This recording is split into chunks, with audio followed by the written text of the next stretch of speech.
100년도 더 전에 미국 서부에서 금이 나왔다는 소문이 돌았습니다. 사람들이 짐을 싸서 몰려갔어요. 배를 타고 마차를 끌고 걸어서 갔습니다. 도착한 사람들은 강가에 쭈그리고 앉아 모래를 씻었고 산비탈에 구멍을 팠어요. 그 시절 사진을 보면 다들 얼굴이 새까맣고 옷이 다해져 있습니다. 그런데 그 소동이 끝나고 나서 사람들이 장부를 들여다봤더니 정작 돈을 번 사람은 금을 캔 사람이 아니었습니다. 곡괭이를 판 사람, 삽을 판 사람, 천막과 청바지를 판 사람이 남았어요. 금은 운이었지만 도구는 운이 아니었으니까요. 금을 캐러 온 사람이 열이면 15은 사야 했거든요. 그 시절 기록을 보면 재미있는 장면이 많습니다. 강가에 몰려든 사람들이 하루 종일 쪼그려 앉아 모래를 흔들었고 대부분은 저녁이 되면 빈손으로 일어섰어요. 운 좋게 사금 몇 알을 건진 사람은 그날 밤 술집에서 그 돈을 다 썼다고 합니다. 그런데 마을 어귀의 잡화점은 매일 문을 열었고 매일 물건이 팔렸어요. 곡괭이가 부러지면 새 곡괭이를 사야 했고 장화가 젖으면 새 장화를 사야 했으니까요. 그 잡화점 주인들 중에 나중에 아주 큰 회사를 세운 사람들도 있습니다. 금을 캐러 간 사람 중에 이름이 남은 사람은 거의 없는데 그 사람들에게 물건을 판 쪽에서는 100년 넘게 이어지는 브랜드가 나왔어요. 저는 이게 우연이 아니라고 생각합니다. 금이 나오느냐 마느냐는 각자의 운이지만 도구가 필요하다는 사실은 모두에게 공통이었으니까요. 운에 걸린 쪽과 확률에 걸린 쪽의 차이입니다. 이 이야기는 너무 유명해서 이제는 좀 뻔하게 들리기도 합니다. 그런데 저는 요즘 통계를 보다가 이 오래된 이야기가 지금도 그대로 반복되고 있다는 걸 알았어요. 그것도 우리나라가 그 삽을 파는 쪽에 서 있더라고요. 먼저 이 숫자부터 말씀드릴게요. 우리나라 굴착기 수출이 지금 아주 가파르게 늘고 있습니다. 그런데 그 굴착기가 어디로 가고 있는지를 보면 이야기가 훨씬 재밌어져요. 유럽도 아니고 미국도 아닙니다. 지금 가장 빠르게 늘고 있는 곳은 아프리카예요. 왜 하필 아프리카일까요? 저는 처음에 도로공사나 아파트 건설 같은 걸 떠올렸습니다. 그런데 자료를 더 뒤져보니 그게 아니었어요. 지금 아프리카 땅을 파고 있는 건 대부분 광산입니다. 그리고 그 광산이 캐고 있는 건 금입니다. 지금 금값이 사상 최고 수준이거든요. 금값이 오르면 무슨 일이 벌어질까요? 예전에는 캐봐야 남는 게 없어서 그냥 놔뒀던 땅이 갑자기 돈이 되는 땅으로 바뀝니다. 광산 회사들이 그 땅으로 몰려가요. 100년 전 서부와 똑같은 그림입니다. 다만 이번엔 곡괭이 대신 굴착기를 씁니다.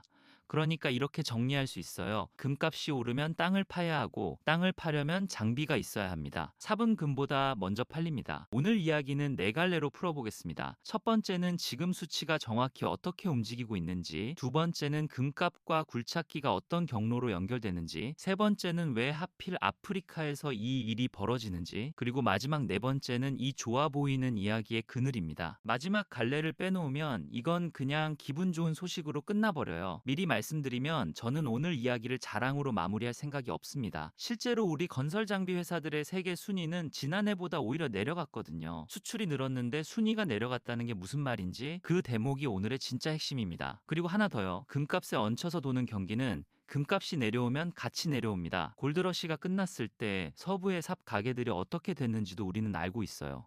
그 이야기까지 해야 이 주제가 마무리됩니다. 저는 이런 구조를 볼 때마다 좀 묘한 기분이 듭니다. 우리는 늘 남이 버리는 잔치에 필요한 물건을 대는 자리에 서 있거든요. 잔치가 커지면 우리도 바빠지고 잔치가 파하면 우리도 조용해집니다. 그 자리가 나쁜 자리라는 뜻은 아니에요. 다만 잔치를 여는 쪽과 물건을 대는 쪽은 버는 방식이 다르고 위험을 지는 방식도 다릅니다. 삽은 금보다 먼저 팔립니다. 그런데 삽가게는 금값이 얼마인지 정할 수 없어요. 얼마 전에 아프리카 광산 현장 영상을 하나 봤어요. 붉은 흙먼지가 자욱한 비탈에 노란 장비들이 줄지어 서 있었습니다. 한 대가 팔을 뻗어 흙을 퍼내면 옆에 대기하던 트럭이 그걸 받아 실었고 가득 차면 천천히 언덕을 올라 떠났어요. 그 자리에 다음 트럭이 바로 들어와 앉았습니다. 사람은 거의 보이지 않고 기계 소리만 계속 울렸습니다. 화면을 멈추고 장비 옆면을 확대해 봤더니 거기 붙어있는 이름이 낯익었어요. 우리나라 회사 이름이었습니다. 저는 그때 좀 이상한 기분이 들었습니다. 저 흙에서 나올 금은 우리 것이 아닌데 저 흙을 퍼내는 도구에는 우리 이름이 붙어 있더라고요. 그 장면이 오늘 이야기의 출발점입니다. 우리는 지금 남의 금광에서 흙을 퍼주고 있어요. 그게 좋은 자리인지 아쉬운 자리인지는 끝까지 들어보시고 판단해 주시면 좋겠습니다. 삽은 금보다 먼저 팔립니다. 그런데 삽만 파는 사람은 금이 얼마나 나왔는지 끝내 모르기도 해요.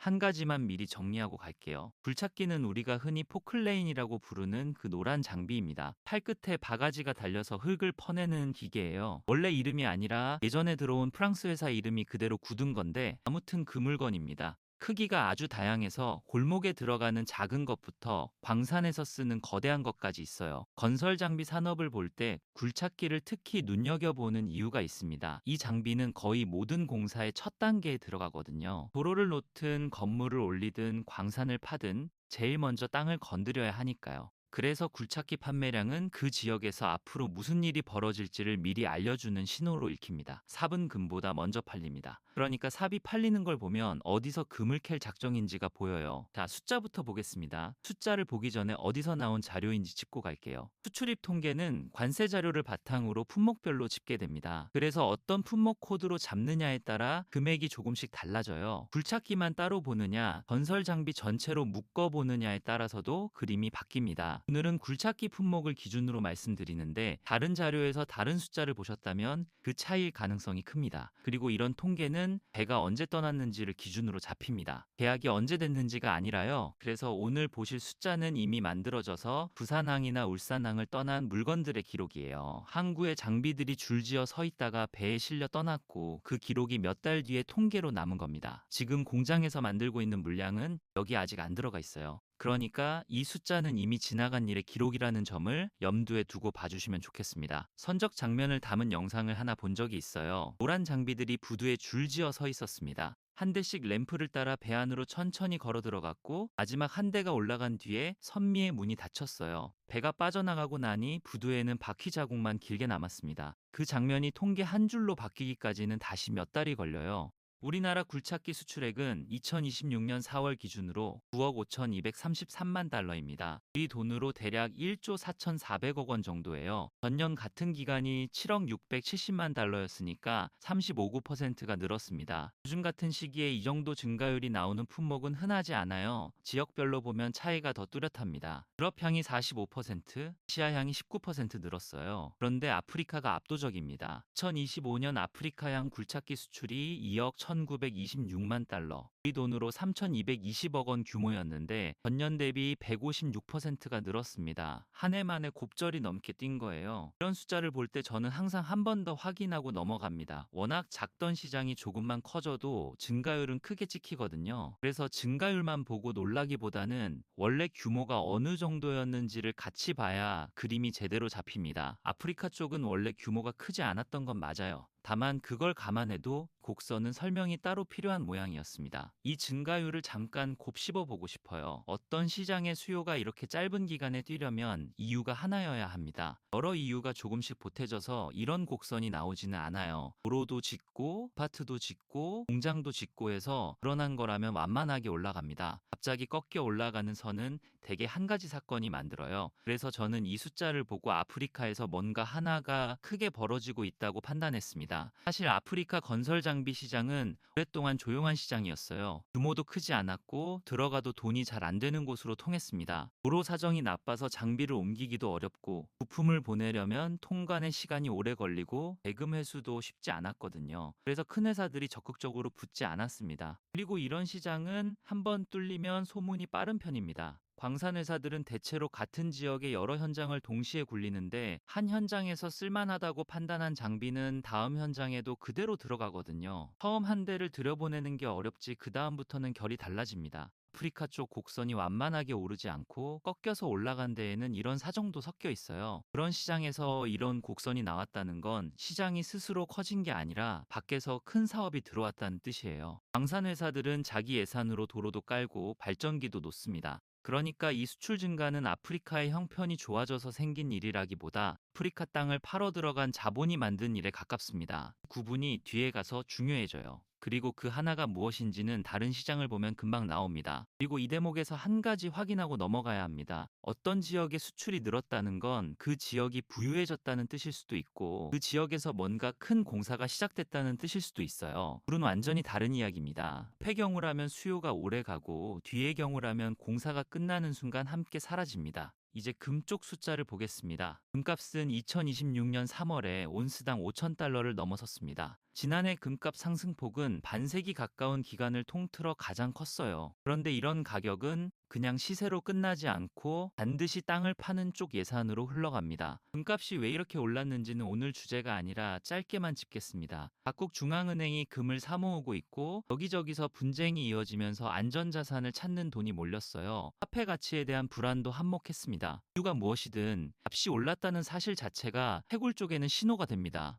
그 신호는 아주 빠르게 예산으로 바뀌어요. 방산회사들은 값이 오르면 곧바로 탐사 예산을 늘립니다. 지금 찾아놓지 않으면 몇 해 뒤에 캘 게 없어지니까요. 실제로 2025년 전 세계 금 탐사 예산이 615억 달러로 11% 늘었어요. 탐사라는 건 아직 캐지도 않은 단계입니다. 어디에 금이 있는지 찾아보는 데만 이만큼 쓴다는 뜻이에요. 같은 해 전 세계 금 생산량은 3,661톤으로 1% 늘어 사상 최대를 기록했습니다. 탐사와 채굴은 시차가 꽤 큽니다. 유망한 구역을 찾아내고 시추에서 확인하고 허가를 받고 설비를 갖추는 데까지 여러 해가 걸려요. 그런데 알고 보면 지금 장비가 들어가고 있는 광산들은 대개 값이 오르기 전부터 준비돼 있던 곳입니다. 값이 오르자 미뤄뒀던 스위치를 한꺼번에 올린 셈이에요. 이 대목이 중요한 이유가 있습니다. 지금의 장비 수요는 새로 발견된 광산이 만든 게 아니라 이미 알고 있던 광산들이 한꺼번에 열리면서 생긴 수요라는 뜻이거든요. 한꺼번에 열린 것은 한꺼번에 끝나기도 합니다. 큰 회사들의 움직임도 같은 방향입니다. 뉴몬트는 가나의 아하포노스 광산을 밀어붙이고 있고 릭은 네바다의 포마일 프로젝트를 진행하고 있어요. 이런 프로젝트 하나가 열리면 굴착기와 덤프트럭이 수십 대씩 들어갑니다. 그리고 전체 시장 규모도 보고 가겠습니다. 지난해 세계 건설 장비 시장은 118만 3천 대 규모로 3% 늘었어요. 전체 시장은 완만하게 크는데 특정 지역과 특정 용도만 급하게 뛰고 있다는 뜻입니다. 지금 벌어지는 일은 건설 경기 회복이 아니라 자원 채굴 붐이에요. 이 부분은 생각보다 중요합니다. 건설 경기가 살아나서 장비가 팔리는 것과 특정 자원값이 올라서 장비가 팔리는 것은 지속되는 기간이 완전히 다르거든요. 폐경우라면 여러 산업에 걸쳐 수요가 넓게 퍼지니까 한쪽이 식어도 다른 쪽이 받쳐줍니다. 이의 경우는 받쳐줄 다른 쪽이 없어요. 값이 꺾이는 순간 그대로 같이 꺾입니다. 숫자를 하나만 더 얹겠습니다. 아프리카양 수출 증가율 156%와 금 탐사 예산 증가율 11%를 나란히 놓아보세요. 장비 쪽이 훨씬 가파릅니다. 이건 이미 찾아놓은 광산을 지금 당장 파기 시작했다는 신호예요. 삽은 금보다 먼저 팔립니다. 이제 이 숫자들이 어떤 경로로 연결되는지 이야기해 보겠습니다. 금광이라고 하면 사람들이 흔히 좁고 깊은 갱도를 떠올립니다. 헬멧 쓰고 손수레 밀고 내려가는 그림 말이에요. 그런데 요즘 금광의 상당수는 그렇게 생기지 않았습니다. 천광이라고 해서 산 하나를 통째로 깎아 내려가면서 캐요. 위에서 보면 거대한 계단식 웅덩이처럼 보입니다. 이렇게 캐는 이유는 간단합니다. 금이 덩어리로 박혀 있는 게 아니라 흙과 돌에 아주 얇게 섞여 있기 때문입니다. 금 몇 그램을 얻으려고 흙을 몇 톤씩 옮겨야 하는 경우도 많아요. 그러니까 금광 사업의 실체는 사실 흙을 옮기는 사업에 가깝습니다. 방식이 얼마나 흙 중심의 일인지는 현장 사진을 보면 바로 알 수 있어요. 산비탈이 계단처럼 층층이 깎여 있고 그 계단을 따라 트럭들이 줄지어 올라갔다 내려옵니다. 아래쪽에서 보면 그냥 커다란 공사판이에요. 금을 캔다는 말에서 떠오르는 이미지하고는 완전히 다릅니다. 반짝이는 건 어디에도 없고 보통 흙먼지뿐이에요. 그리고 그 흙은 캐낸 다음에도 갈 곳이 있어야 합니다. 금이 들어있지 않은 흙을 따로 쌓아두는 자리가 필요하고 처리하고 남은 찌꺼기를 가두는 저수지 같은 시설도 만들어야 해요. 부대 시설을 짓는데도 장비가 들어갑니다. 그러니까 광산 하나가 열리면 캐는 데 쓰는 장비와 치우는 데 쓰는 장비가 함께 들어가는 셈이에요. 흙을 옮기는 데 필요한 건 정해져 있습니다. 차기가 흙을 퍼서 덤프트럭에 싣고 덤프트럭이 그걸 처리 시설까지 나릅니다. 이 작업이 하루도 쉬지 않고 돌아가야 해요. 그래서 광산용 장비는 고장이 나지 않는 게 제일 중요합니다. 하루 세우면 그날 캘 금이 통째로 사라지니까요. 여기서 금값이 왜 중요한지가 드러납니다. 값이 낮을 때는 품위가 좋은 광석만 캐야 수지가 맞아요. 그런데 금값이 오르면 예전에는 버리던 낮은 품위의 광석도 캘만해집니다. 같은 광산에서 캐야 할 흙의 양 자체가 늘어나는 거예요. 장비 수요가 금값에 이렇게 민감한 이유가 여기 있습니다. 여기다 광산은 대개 아무것도 없는 곳에 생깁니다. 로부터 깔아야 하고 숙소를 짓고 물 끌어오고 발전 설비를 놔야 해요. 부대 공사에도 장비가 들어갑니다. 광산 하나가 열리면 장비 수요가 광산 안에서만 생기는 게 아니라는 뜻이에요. 부대 공사라는 게 생각보다 규모가 큽니다. 광산 하나가 제대로 돌아가려면 사람이 자고 먹을 자리가 있어야 하고 캐낸 것을 실어낼 길이 있어야 하고 그 길을 계속 손볼 사람도 있어야 하거든요. 그래서 광산이 하나 들어서면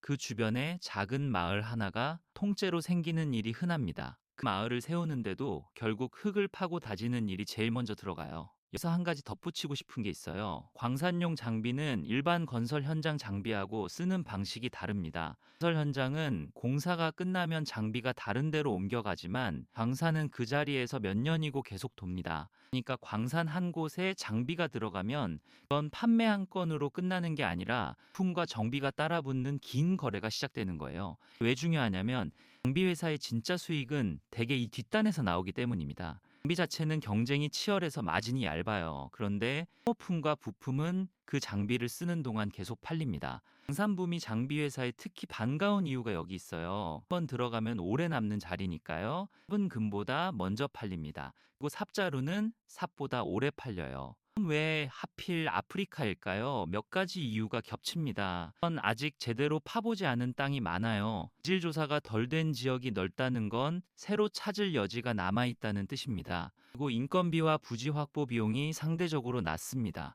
지질이라는 게 국경을 따라 생기지 않았다는 점도 있습니다. 아프리카 일대에는 오래된 안반대가 넓게 깔려 있는데 이미 잘 나오는 조건을 갖춘 지형이에요. 오래전부터 알려져 있었지만 값이 맞지 않아 손대지 않던 구역이 많았습니다. 값이 오르면 그런 구역부터 순서대로 열립니다. 하나는 각국 정부가 광산 개발을 적극적으로 유치해 왔다는 점이에요. 화가 필요하고 일자리가 필요하니까요. 토굴권을 열어주고 도로와 항만을 함께 깔아주는 조건으로 사업들이 들어갔습니다. 그러면 왜 우리 굴착기가 그 자리에 들어갈 수 있었을까요? 여기에는 좀 재미있는 사정이 있습니다. 아프리카 시장은 오랫동안 값싼 장비 위주였어요. 그런데 광산용은 사정이 다릅니다. 고장이 잦으면 손해가 어마어마하니까 그 정도 값을 치르더라도 튼튼한 걸 찾게 돼요. 그 가격대와 성능대에 우리 장비가 놓여 있었습니다. 현장 조건도 한몫했습니다. 아프리카 광산은 먼지가 많고 기온이 높아서 장비에 가혹한 환경이에요. 생각이 잘 안 되거나 필터가 금방 막히면 그날 작업이 멈춥니다.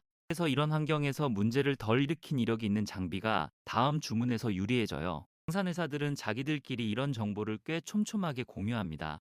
정비망 이야기도 빼놓을 수 없어요. 장비는 팔고 끝이 아니라 부품이 제때 가야 합니다. 회사들이 신흥시장에 법인과 대리점을 늘려온 게 지금 효과를 보고 있어요. 이들어 인도의 푸네에 세운 법인은 신흥시장에 맞춘 모델을 만드는 거점 역할을 하고 있습니다. 왜냐하면 이렇습니다. 금값이 올라 광산이 열렸고 광산은 흙을 옮겨야 하고 흙을 옮기려면 굴착기가 필요하고 그 굴착기 중에 우리 물건이 값과 성능 면에서 맞았습니다.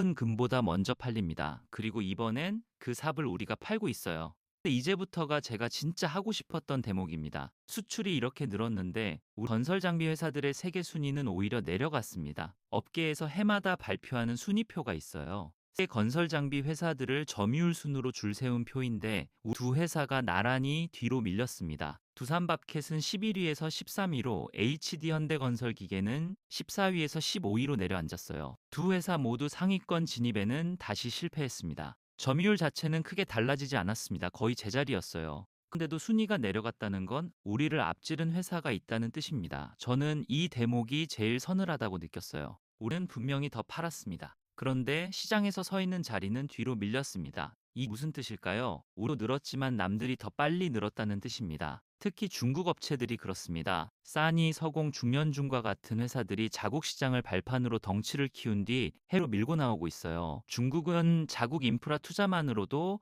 어마어마한 물량이 나오는 나라라 그 물량으로 원가를 낮춘 다음 밖으로 나옵니다. 이들이 노리는 시장이 특히 우리가 지금 잘 팔고 있는 신흥시장이에요. 가격 차이가 만만치 않습니다. 등급의 장비를 훨씬 싸게 내놓고 금융 조건까지 붙여서 팝니다. 지금 사고 나중에 갚으라는 시기죠.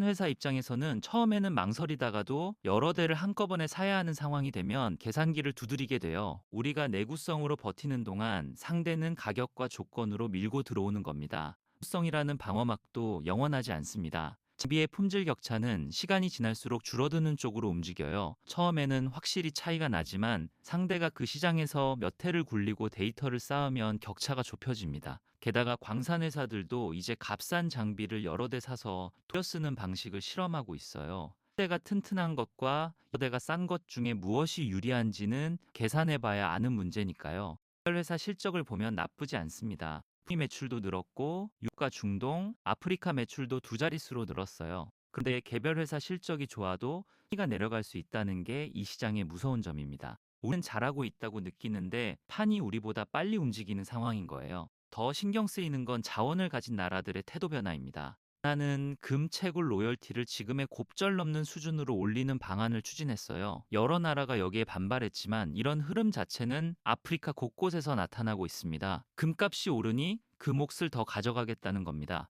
자원을 가진 쪽이 협상력을 쓰기 시작한 거예요. 사실 이해가 가는 일이기도 합니다. 그동안 아프리카 여러 나라는 자기 땅에서 나온 자원의 값이 올라도 그 이익의 대부분이 밖으로 나가는 걸 지켜봐 왔거든요. 값이 사상 최고를 찍는 국면이라면 그 요구가 나오지 않는 게 오히려 이상합니다. 다만 이해가 간다는 것과 우리에게 유리하다는 건 다른 이야기예요. 이게 왜 우리 문제일까요? 로티가 올라가면 광산 회사의 채산성이 나빠지고 신성이 나빠지면 신규 투자를 미룹니다. 투자가 미뤄지면 장비 주문이 줄어요.